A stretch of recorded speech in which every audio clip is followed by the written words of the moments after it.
യേശു കർത്താവ് ഭൂമിയിലായിരുന്നപ്പോൾ അനേക അത്ഭുതങ്ങൾ ചെയ്തുവെങ്കിൽ ഏറ്റവും അത് അറിയപ്പെടുന്ന, അഭിമാനിക്കപ്പെടുന്ന ഏറ്റവും അർത്ഥവത്തായ ഒരടയാളമാണ് ലാസറിന്റെ ഉയർപ്പ് എന്നുള്ളത്. കഷ്ടതയിലിരിക്കുന്നവരെ, ഭാരത്തിലിരിക്കുന്നവരെ ആശ്വസിപ്പിക്കുക കർത്താവിന് മഹത്വം. അത് ഒരു അനുഗ്രഹമാണ്. വേദനയിലിരിക്കുന്നവരെ ആശ്വസിപ്പിക്കുവാൻ നമുക്കൊരവസരം ലഭിക്കുമ്പോൾ അത് ഉപയോഗിക്കുന്നത് ഏറ്റവും അനുഗ്രഹമായൊരു കാര്യമാണ്. ദുഃഖത്തിലും ഭാരത്തിലും ഇരിക്കുന്നവരെ ആശ്വസിപ്പിക്കുക. അപ്പോൾ അങ്ങനെയുള്ളവരെ ആശ്വസിപ്പിക്കണമെങ്കിൽ ദൈവത്തിൽ നിന്ന് നമ്മൾ ശക്തി പ്രാപിച്ച് ആ ആശ്വാസം എന്തെന്ന് നമ്മൾ ആദ്യമേ ഗ്രഹിച്ചെങ്കിൽ മാത്രമേ മറ്റുള്ളവർക്ക് നമുക്ക് ആശ്വാസം പകരാനായി സാധിക്കുകയുള്ളൂ. കർത്താവിന് മഹത്വം. അപ്പോൾ അങ്ങനെയുള്ള അവസരങ്ങൾ ജീവിതത്തിൽ വരുന്നത് നമ്മുടെ കർത്താവിൻ്റെ സാക്ഷ്യം വഹിക്കാനുമുള്ള ഒരവസരം കൂടെയാണ് എന്നുള്ളത് നാം ഓർത്തിരിക്കുക. ഇങ്ങനെയുള്ളതായ ഭാരങ്ങളുടെയും വേദനകളുടെയും നടുവിൽ ദൈവത്തിങ്കിലേക്ക് അടുക്കുവാനുള്ള ഒരു അവസരം കൂടെ ദൈവം ഒരുക്കുകയാണ്.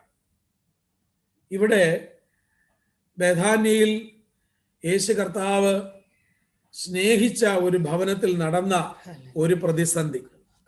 ഹല്ലേലൂയ. അതാണ് അതിൻ്റെ 1 മുതൽ 16 വരെയുള്ള വാക്യങ്ങളിൽ കാണുന്നത്. യേശു സ്നേഹിക്കുന്ന ഭവനത്തിലും പ്രതിസന്ധികൾ കടന്നു വരും. ഹല്ലേലൂയ. എന്നാൽ ആ പ്രതിസന്ധി നമ്മെ നശിപ്പിക്കാനല്ല, ദൈവത്തിലുള്ള വിശ്വാസം വർദ്ധിക്കുവാനും നമ്മുടെ രക്ഷകനെ കുറിച്ചുള്ള നമ്മുടെ കാഴ്ചപ്പാട് ഒന്നുകൂടെ വർദ്ധിക്കാനും വേണ്ടിയാണ്. കർത്താവിന് സ്തോത്രം. യേശു കർത്താവ് ഏറ്റവും ചേർന്ന് വസിച്ച ഒരു കുടുംബമാണ് ബേഥാന്യയിലെ മാർത്തയുടെയും മറിയയുടെയും ലാസറിന്റെയും ഭവനം. യെരുശലേമിൽ നിന്ന് 2 മൈൽ ദൂരെ ഉള്ള ഒരു സ്ഥലമാണ് ബേഥാന്യ. ആ ബേഥനിയിൽ ഉള്ള ഈ ഭവനത്തിൽ യേശു കർത്താവ് അനേക സന്ദർഭങ്ങൾ വന്നിട്ടുണ്ട്. അവരുടെ കൂടെ രാപാർത്തിട്ടുണ്ട്. അവരുടെ സ്നേഹം കർത്താവ് ആസ്വദിച്ചു. മാത്രമല്ല, മറ്റെല്ലാവരെക്കാൾ അധികം യേശു കർത്താവ് ചെയ്ത അത്ഭുത പ്രവൃത്തികൾക്കൊക്കെ സാക്ഷ്യം വഹിച്ച ഒരു കുടുംബമാണ് ബേഥാന്യയിലെ കുടുംബം. അപ്പൊ നോക്കൂ, യേശു കർത്താവിനോട് എത്രയോ അടുത്ത് ജീവിച്ചു. യേശു കർത്താവിന്റെ പരസ്യ ശുശ്രൂഷയ്ക്ക് ഒരു പിൻബലമായി നിന്ന ഒരു ഭവനമാണ് ഇത്. കാരണം കർത്താവ് ശുശ്രൂഷയ്ക്കായി ബേഥാന്യയിൽ വന്നിട്ടുണ്ടെങ്കിൽ ഈ വീട്ടിൽ കർത്താവിന് എന്നും ഒരു സ്വാഗതം. കാരണം അവരുടെ സ്നേഹം കാണുമ്പോൾ വീണ്ടും വീണ്ടും ചെല്ലാനുള്ള ഒരു താല്പര്യമാണ് കർത്താവ്. അതുകൊണ്ട് തന്നെ മറ്റനേക ഭവനങ്ങൾ ബേഥാന്യയിൽ ഉണ്ടെങ്കിലും കർത്താവ് ഈ ഭവനത്തിലാണ് പോയിക്കൊണ്ടിരുന്നത്. അങ്ങനെ ഇരിക്കുമ്പോഴാണ് പെട്ടെന്നാണ് ഒരു ക്രൈസിസ് അവിടെ ഉണ്ടായത്. അപ്പൊ ദൈവത്തോട് അടുത്ത് ജീവിക്കുന്ന ദൈവമക്കളെ ക്രൈസിസ് ഏത് സമയത്തും നമ്മളെ അന്വേഷിച്ചു. പക്ഷെ അത് നമ്മളെ തകർക്കാനല്ല. മനസ്സിലാക്കണം, ഈ വിഷയം പെട്ടെന്നാണ് അവരുടെ സഹോദരൻ ദീനമായി കിടക്കുകയാണ്. യേശു കർത്താവ് അപ്പോൾ അവിടെ ഇല്ല. ശുശ്രൂഷയുടെ തിരക്കിൽ യേശു കർത്താവ് ആയിരിക്കുന്നിടത്ത് ആ വിവരം യേശുവിനെ അറിയിച്ചു. Praise the Lord. പക്ഷെ നമ്മളവിടെ വായിക്കുന്നത് കർത്താവ് വരാൻ ഡെലിബറേറ്റ്ലി ഹി ഡിലേഡ്. യേശു കർത്താവ് മനഃപൂർവ്വമായും താമസിച്ചെന്നാണ്. ദീനമായി കിടക്കുന്നെന്ന് വാർത്ത അറിഞ്ഞപ്പോൾ വിവരം അറിയിച്ചു. പിന്നെ വരണമെന്നുള്ളത് പറയേണ്ട കാര്യമില്ല. കാരണം അവർക്ക് അതുപോലെ വിശ്വാസമാണ്. യേശു കർത്താവ് അവരെ അതുപോലെ ആഴമായി സ്നേഹിക്കുന്നു. അതുകൊണ്ട് ഇനി യേശുവിനെ പ്രത്യേകിച്ച് ക്ഷണിക്കണ്ട. വിവരം അറിഞ്ഞ ഉടനെ യേശു കർത്താവ് ഇവിടെ വരും. വന്ന് താൻ അനേക രോഗികളെ സൗഖ്യമാക്കിയതുപോലെ ഞങ്ങളുടെ വാത്സല്യ സഹോദരനെയും യേശു കർത്താവ് സൗഖ്യമാക്കുമെന്നാണ് അവർ വിശ്വസിച്ചത്. എന്നാൽ യേശു കർത്താവ് വരാൻ താമസിച്ചു. ആ സമയം കൊണ്ട് ദിവസം പ്രതി ഓരോ ദിവസം കഴിയും തോറും day after day they were patiently waiting for the presence of Jesus. But after all, he died.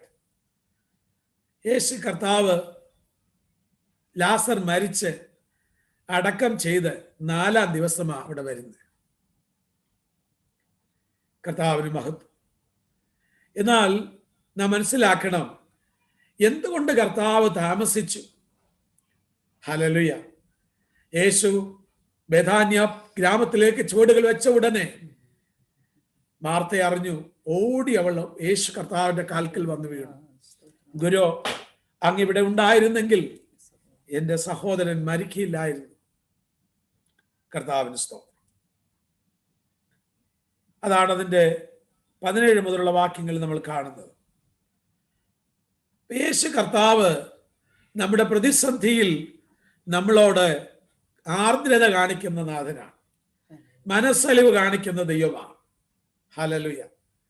യേശു കർത്താവ് ദൈവമാണ്. അപ്പോൾ തന്നെ മനുഷ്യ ജീവിതത്തിലൂടെ മനുഷ്യൻ കടന്നു പോകുന്ന എല്ലാ സാഹചര്യങ്ങളെയും മനസ്സിലാക്കിയ ഒരു വ്യക്തിയായിരുന്നു യേശു കർത്താവ്. അതുകൊണ്ട് തന്നെ യേശു കർത്താവ് അവിടെ വന്നപ്പോൾ ബേഥാന്യക്കരികെ അവിടെ എത്തി മാർത്ത ഓടിച്ചെന്ന് കർത്താവിനെ സ്വാഗതം ചെയ്തു. മറിയ വീട്ടിലിരിക്കുകയാണ്. അനേക യഹൂദന്മാരായവര് ആ വീട്ടിൽ വന്നിട്ടുണ്ട്. അവരെല്ലാവരും വന്ന് ഈ സഹോദരിമാരെ ആശ്വസിപ്പിക്കാൻ. കാരണം ആ ഗ്രാമത്തിലേക്ക് ഒരു മാതൃകാ കുടുംബമാണിവർ.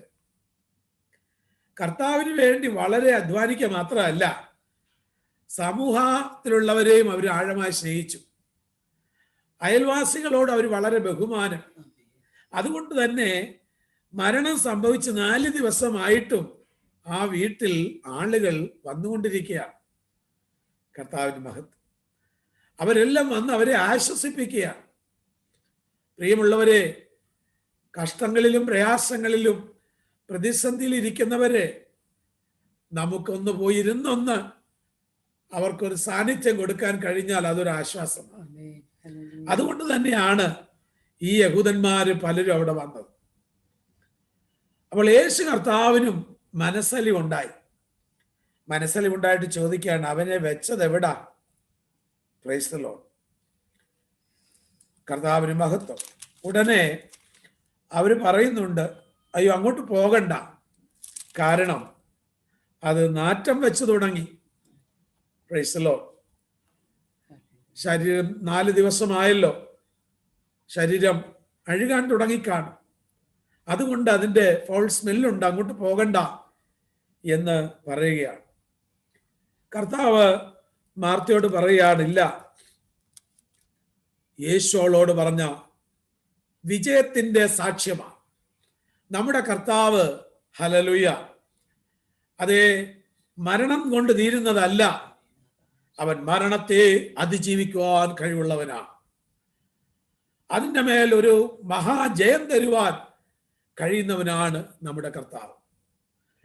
യേശു കർത്താവ് തൻ്റെ ആ മാനുഷിക നിലയിൽ അവിടെ വേദനിച്ചു എന്നുള്ളത് കാണാൻ കഴിയും.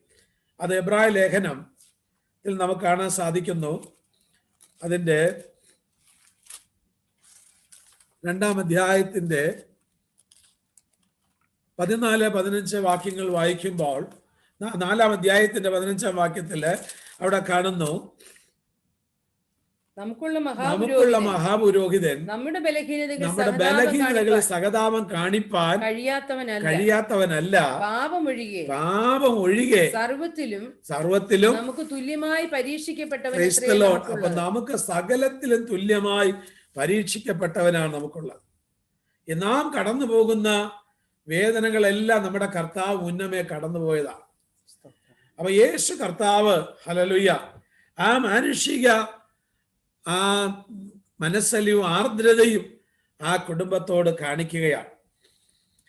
അപ്പോൾ ഇതെല്ലാം പറഞ്ഞപ്പോൾ മാർത്തയുടെ വലിയ വിശ്വാസം പറയുന്നുണ്ട്. അതെ, അവൻ എഴുന്നേൽക്കും, അവൻ പുനരുത്ഥാനത്തിൽ എഴുന്നേൽക്കുമെന്നാണ് മാർത്ത പറഞ്ഞത്.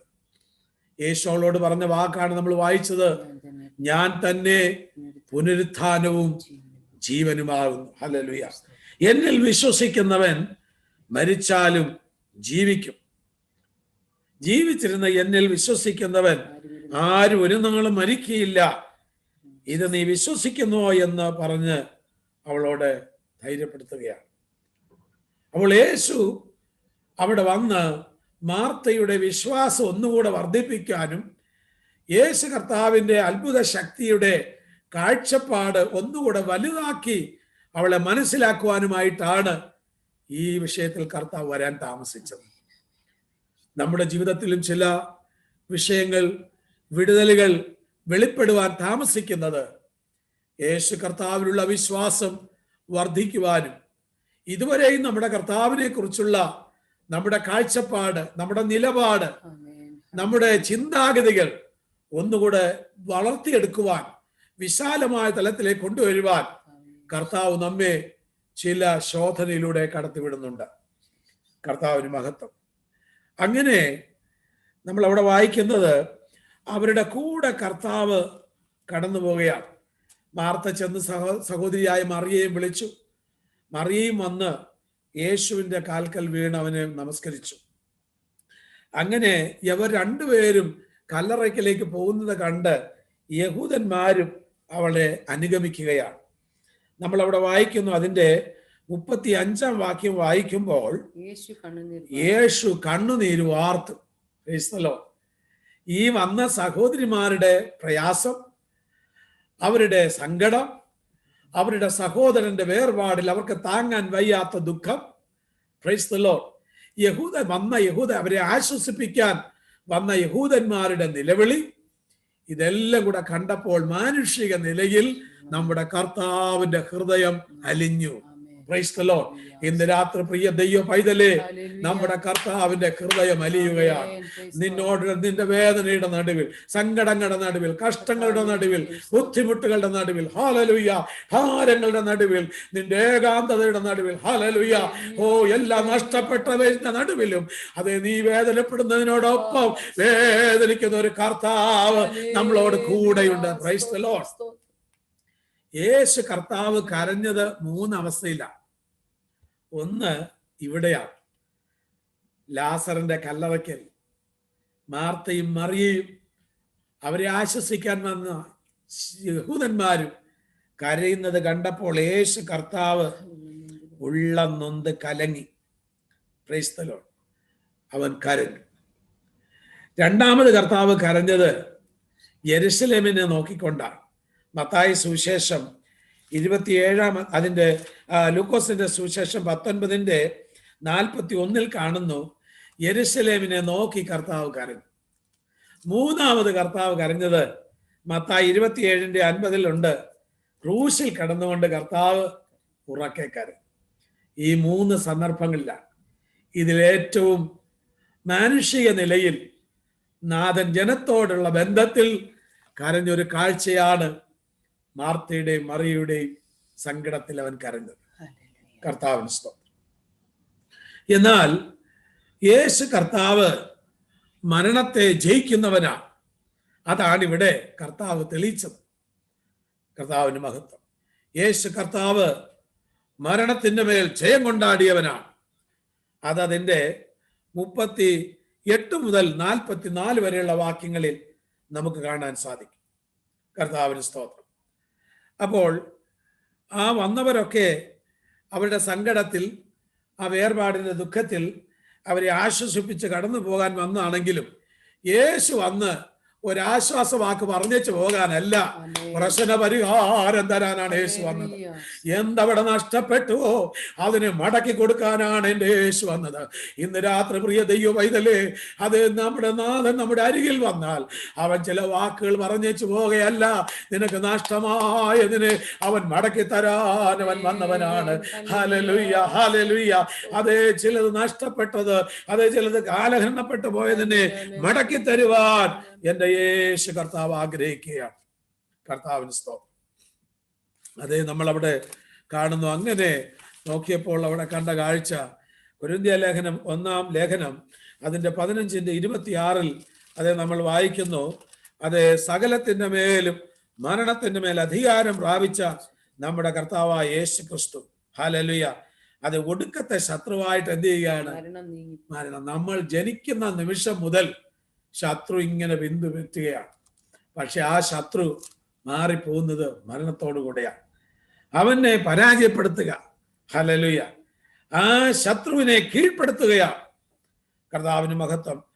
കൊരിന്ത്യർക്ക് എഴുതിയ 1-ാം ലേഖനം 15-54-55 വാക്യങ്ങൾ വായിക്കുമ്പോൾ അവിടെ കാണുന്നു, ഹേ മരണമേ, അതെ, ഈ ദ്രവത്വമുള്ളത് അദ്രവത്വത്തെയും ഈ മർത്യമായ അമർത്യത്തെയും ധരിക്കുമ്പോൾ മരണം നീങ്ങി ജയം വന്നിരിക്കുന്ന എഴുതിയ വചനം നിവൃത്തിയ. ഹേ മരണമേ, നിന്റെ ജയം എവിടെ? ഹേ മരണമേ, നിന്റെ വിഷമുള്ളവിടെ. ഹല്ലേലൂയ. അപ്പോ മരണത്തെയും പാതാളത്തെയും ജയിച്ചവനാണ് നമ്മുടെ കർത്താവായ യേശു ക്രിസ്തു. Praise the Lord. അതുകൊണ്ട് അത് ആ മരണം എന്ന് പറയുന്നത് ഒരു ദൈവവൈതലിനെ സംബന്ധിച്ച് ഹല്ലേലൂയ ഒരു നഷ്ടമല്ല, അത് ലാഭമാണ്. അതുകൊണ്ടാണ് ഫിലിപ്പിയർക്ക് എഴുതിയ 1-ാം ലേഖനം, ഫിലിപ്പിയ ലേഖനം 1-ാം അധ്യായം അതിന്റെ 12 മുതലുള്ള വാക്യങ്ങളിൽ നമ്മൾ വായിക്കുന്നത് കർത്താവിന് മഹത്വം. അതുകൊണ്ട് പ്രിയമുള്ളവരെ, അത് ഇവിടെ വായിക്കുന്നു, അതെ, എനിക്ക് ഭവിച്ചത് സുവിശേഷത്തിന്റെ അഭിവൃദ്ധിക്ക് കാരണമായി തീർന്നു എന്ന് നിങ്ങൾ അറിവാൻ ഞാൻ ഇച്ഛിക്കുന്നു. എന്റെ ബന്ധനങ്ങൾ ക്രിസ്തു നിമിത്തമാകുന്നു എന്ന് അകമ്പടി പട്ടാളത്തിലൊക്കെയും ശേഷം 21-ാം വാക്യം, എനിക്ക് ജീവിക്കുന്നത് ക്രിസ്തുവും മരിക്കുന്നത് ലാഭവുമാകുന്നു. എന്നാൽ ജഡത്തിൽ ജീവിക്കുന്നതിനാൽ എന്റെ വേലയ്ക്ക് ഫലം വരുമെങ്കിൽ ഏത് തിരഞ്ഞെടുക്കേണ്ടു എന്ന് ഞാൻ അറിയുന്നില്ല. ഇത് രണ്ടിനാലും ഞാൻ ഞെരുങ്ങുകയാണ്. വിട്ടുപിരിഞ്ഞ് ക്രിസ്തുവിനോട് കൂടെ ഇരിപ്പാൻ എനിക്ക് കാംക്ഷയുണ്ട്. അത് അത്യുത്തമമല്ലോ. ദൈവത്തിന് മഹത്വം. എന്നാൽ ഞാൻ ജഡത്തിൽ ഇരിക്കുന്നത് നിങ്ങൾ നിമിത്തം എനിക്കേറെ ആവശ്യം. പൗലോസ് പറയുകയാണ്, ഞാൻ ജഡത്തിൽ വസിക്കുന്നെങ്കിലും എന്റെ ആഗ്രഹം വിട്ടുപിരിഞ്ഞ് കർത്താവിനോട് കൂടെ വസിക്കുക. കാരണം അത് ഏറ്റവും അത്യുത്തമമായ ഒന്നാണ്. ഹല്ലേലൂയ. ഏറ്റവും ശ്രേഷ്ഠമായ ഒരു അനുഭവമാണ്. അപ്പോൾ അത് ഈ ജഡത്തിൽ വസിക്കുന്നിടത്തോളം കാലം അത് പോരാട്ടങ്ങളും പ്രതികൂലങ്ങളും അനവധിയായി വർദ്ധിച്ചു വരികയാണ്. എന്നാൽ അതിൽ നിന്നെല്ലാം ഒരു സമ്പൂർണ്ണ വിടുതലാണ് നമ്മുടെ കർത്താവ് തരുന്നത്. ദൈവത്തിന് മഹത്വം. അതെ, താൽക്കാലികമായി നമ്മൾ ഈ ഭൂമിയിൽ നിന്ന് ശരീരം വിട്ടുപോയാലും ദൈവത്തിന്റെ വചനം പറഞ്ഞിരിക്കുന്നു, കർത്താവിന്റെ കാഹളം ധ്വനിക്കുമ്പോൾ മരിച്ചവർ അക്ഷയരായി ഉയർക്കുകയും അവർ തേജസ്സിന്റെ ശരീരം പ്രാപിച്ച് യുഗായുഗം നമ്മുടെ കർത്താവിനോട് കൂടെ നമ്മൾ വാഴുകയും ചെയ്യും. ഹല്ലേലൂയ. ആ ഒരു ഭാഗ്യകരമായ പ്രത്യാശയാണ് ദൈവം നമുക്ക് തന്നത്. അതുകൊണ്ടാണ് കർത്താവ് ഇവിടെ മാർത്തയുടെ മറിയയുടെയും ഹല്ലേലൂയ ഏക സഹോദരനായ ലാസർ മരിച്ചപ്പോഴും അവൻ പൊടുന്നനവെ അവിടെ വരാതിരുന്നത്. ഹല്ലേലൂയ. അവനൊന്നറിയാം, അവനെ ഉയർത്തെഴുന്നേൽക്കും. Praise the Lord. എന്നാൽ നാം മനസ്സിലാക്കണം, ഈ ലാസറിനെ കർത്താവ് ഉയർപ്പിച്ചെങ്കിലും അവൻ പിന്നെ ജീവനോടെ ഇരുന്നില്ല. അവനും പിന്നീട് മരിക്കുകയാണ് ചെയ്തത്. ആ ലാസർ ഇന്നും കല്ലറയിൽ അത് അടക്കപ്പെട്ടിരിക്കുകയാണ്. എന്നാൽ ഇനി ആ ലാസർ ഉയർക്കണമെങ്കിൽ കർത്താവിന്റെ കാഹളം ധ്വനിക്കണം. Praise the Lord. കർത്താവിന് മഹത്വം. കർത്താവിന്റെ കാഹളം ധ്വനിക്കുമ്പോൾ നമ്മിൽ മുന്നമേ കടന്നുപോയ സകല വിശുദ്ധന്മാരും ഉയർക്കും. ദൈവത്തിന് മഹത്വം. അതെ, എന്ന് ജീവനോടെ ശേഷിക്കുന്നവർ രൂപാന്തരം പ്രാപിക്കും. അതാണ് തെസ്സലോനിക്ക ലേഖനത്തിൽ പൗലോസ് പറഞ്ഞത്. ആകയാൽ നിദ്ര കൊള്ളുന്നവരെ കുറിച്ച് നിങ്ങൾ അറിവില്ലാതിരിക്കരുത്. കർത്താവ് താൻ ഗംഭീരനാദത്തോടും പ്രധാനതന്റെ ശബ്ദത്തോടും ദൈവത്തിന്റെ കാഹളത്തോടും കൂടെ സ്വർഗത്തിൽ നിന്ന് ഇറങ്ങി വരുമ്പോൾ ക്രിസ്തുവിൽ മരിച്ചവർ മുൻപേ ഉയർത്തെഴുന്നേൽക്കും. ഹല്ലേലൂയ. ഇന്ന് ജീവനോടെ ശേഷിക്കുന്നവർ രൂപാന്തരം പ്രാപിക്കും. നാം എല്ലാവരും ആകാശത്തിൽ കർത്താവിനെതിരേൽപ്പാൻ മേഘങ്ങളിൽ എടുക്കപ്പെടും. ഇങ്ങനെ നാം എപ്പോഴും കർത്താവിനോട് കൂടെ ഇരിക്കും. ഈ വചനങ്ങളെ കൊണ്ട് എന്ത് ചെയ്യണം? ആശ്വസിപ്പിച്ചു കൊള്ളണം. കർത്താവിന് മാത്രം. അതുകൊണ്ട് നമ്മൾ എന്താണ് ചെയ്യേണ്ടത്? നമ്മുടെ പ്രതിസന്ധിയുടെ നടുവിൽ നമ്മൾ ആശ്വാസം കണ്ടെത്തണം. അതേ വാക്യങ്ങൾ നിങ്ങൾ വായിച്ചു നോക്കണം. പത്രോസിന്റെ 1-ാം ലേഖനം 4-ാം അധ്യായം അതിന്റെ 12 മുതലുള്ള വാക്യങ്ങൾ വായിക്കുമ്പോൾ അവിടെ പറയുന്നുണ്ട്, ഹല്ലേലൂയ. ആകയാൽ അഗ്നിശോധന, പ്രിയമുള്ളവരെ, നിങ്ങൾക്ക് പരീക്ഷയ്ക്കായി സംഭവിച്ചിരിക്കുന്ന അഗ്നിശോധനയെങ്കിൽ ഒരു അപൂർവ കാര്യം സംഭവിച്ചു പോയി എന്നോർത്ത് നിങ്ങൾ അതിശയിച്ചു. അഗ്നിശോധനകൾ ദൈവമക്കൾക്കുണ്ട്. ഹല്ലേലൂയ. അതുകൊണ്ട് നമ്മൾ എന്ത് ചെയ്യണം? ഈ അഗ്നിശോധന നമ്മൾ സഹിച്ചെങ്കിലേ നമുക്ക് ഈ ആശ്വാസം പകരാൻ പറ്റുകയുള്ളൂ. കൊരിന്ത്യർക്ക് എഴുതിയ 2-ാം ലേഖനം അതിന്റെ 1-ാം അധ്യായം 3 മുതലുള്ള വാക്യത്തിൽ നമ്മൾ വായിക്കുമ്പോൾ അത് ഏതൊരു കഷ്ടത്തിനുമുള്ള അത് ഏതൊരുവരെ നിങ്ങൾ ആശ്വസിപ്പിക്കേണ്ടതിന് ക്രിസ്തുവിന്റെ കഷ്ടങ്ങൾ ഞങ്ങളിൽ പെരുകുന്നത് പോലെ അവനാലുള്ള ആശ്വാസവും ഞങ്ങളിൽ പെരുകയാണ്. ഹല്ലേലൂയ. അതുകൊണ്ട് കഷ്ടങ്ങളിലൂടെ കടന്നു പോകുന്ന ദൈവമക്കളെ ഭയപ്പെടേണ്ട, തളരേണ്ട. ക്രിസ്തു തന്റെ ആശ്വാസം നമ്മിൽ പകരും. എന്തിനാണ്? നിങ്ങൾ മറ്റുള്ളവർക്ക് അത് പങ്കുവയ്ക്കണം. ഹല്ലേലൂയ. നമ്മളൊരു ആശ്വാസം പ്രാപിച്ചെങ്കിൽ മാത്രമേ മറ്റുള്ളവർക്ക് അത് കൊടുക്കാനായി പറ്റുകയുള്ളൂ. കർത്താവിന് മാത്രം. അതുകൊണ്ടാണ് യാക്കോബ് അപ്പോസ്തലൻ പറയുന്നത്, ഹല്ലേലൂയ, അതെ അതെ, നിങ്ങൾക്ക് നേരിട്ടിരിക്കുന്ന വിശ്വാസത്തിന്റെ പരിശോധനയെങ്കിൽ അതെ സ്ഥിരത ഉളവാക്കുകയാണ്. ഹല്ലേലൂയ. കർത്താവിന് മഹത്വം. പ്രിയമുള്ളവരെ, നമുക്ക് ശോധനകളുണ്ട്. ഹല്ലേലൂയ. അത് നമുക്ക് സ്ഥിരത ഉളവാക്കുകയാണ് എന്നറിഞ്ഞ് സന്തോഷമായി എണ്ണുകയാണ്. ഹല്ലേലൂയ. കർത്താവിന് മഹത്വം. അതുകൊണ്ട് എന്താണ്? മരണഭീതി എന്നുള്ള ഭയം അത് മാറുകയാണ്. ഹല്ലേലൂയ. അവൻ നമുക്ക് ജയം തരികയാണ്. എബ്രായ ലേഖനത്തിൽ നമ്മൾ വായിക്കുന്ന 2-ാം അധ്യായം അതിന്റെ 14-15 വായിക്കുമ്പോൾ അവിടെ കാണുന്നു, ഹല്ലേലൂയ, മരണഭീതിയിൽ അടിമകളായിരുന്നവരൊക്കെ നമ്മുടെ കർത്താവ് വിടുവിച്ചു. ഹല്ലേലൂയ. ആകയാൽ കർത്താവ് വിളിച്ചു പറഞ്ഞു, അതേ, അവൻ മരണത്തെ ജയിച്ച് ജയാളിയായി ഉയർത്തെഴുന്നേറ്റു. കല്ലറയിൽ യേശുവിനെ അടക്കം ചെയ്തുവെങ്കിലും 3-ാം നാൾ അവൻ ഉയർത്തെഴുന്നേറ്റു. മരിച്ചവരിൽ നിന്ന് ആദ്യഫലമായി ഉയർത്തെഴുന്നേറ്റത് നമ്മുടെ കർത്താവായ യേശു ക്രിസ്തുവാണ്. അതിന്റെ അത് അറിഞ്ഞിരിക്കുന്നു, ആദ്യഫലം ക്രിസ്തു, പിന്നെ ക്രിസ്തുവിനുള്ളവർ, അവന്റെ വരവെങ്കിൽ പിന്നെ അവസാനം. നമ്മുടെ പ്രാണപ്രിയന്റെ വരവ് ഏറ്റവും അടുക്കലായി. ഹല്ലേലൂയ. നമ്മുടെ കർത്താവ് വരാറായി. ആകയാൽ കർത്താവിന്റെ വരവെങ്കിൽ കാഹള ധ്വനിക്കുമ്പോൾ അതേ ജീവനോടെ ശേഷിക്കുന്നത് രൂപാന്തരപ്പെടും. അതിനു മുന്നമേ മരിച്ച വിശുദ്ധന്മാർ ഉയർക്കും. ഹല്ലേലൂയ. നമ്മുടെ പ്രിയപ്പെട്ടവരെ വീണ്ടും നമുക്ക് കാണാം. ആ പ്രത്യാശ അത് നമ്മുടെ ഉള്ളത്തിൽ നിറയട്ടെ. ഹല്ലേലൂയ. ആകയാൽ ഏത് സമയത്തും ആശ്വാസം നമ്മുടെ കർത്താവിൽ കൂടെ പ്രാപിപ്പാൻ ദൈവം നമുക്ക് പുതുവഴി തുറന്നിരിക്കാൻ ആ സർവ്വകൃപാലുവായ ദൈവം സകല ബുദ്ധിയും കവിയുന്ന ദൈവസമാധാനം കൊണ്ട് നമ്മുടെ ഹൃദയങ്ങളെ നിറയ്ക്കേണ്ടതിനായി നമ്മളെ ദൈവങ്ങളെ ഏൽപ്പിച്ച് പ്രാർത്ഥിക്കാം. കർത്താവ് ഈ വചനങ്ങളാൽ നമ്മെ അനുഗ്രഹിക്കുമാറാകട്ടെ. തലകളെ വണക്കാം, പ്രാർത്ഥിക്കാം. ഇപ്പോൾ കർത്താവ് പ്രിയ കുഞ്ഞുങ്ങൾ എബി, ആര്യപ്പള്ളി, അൻസിജി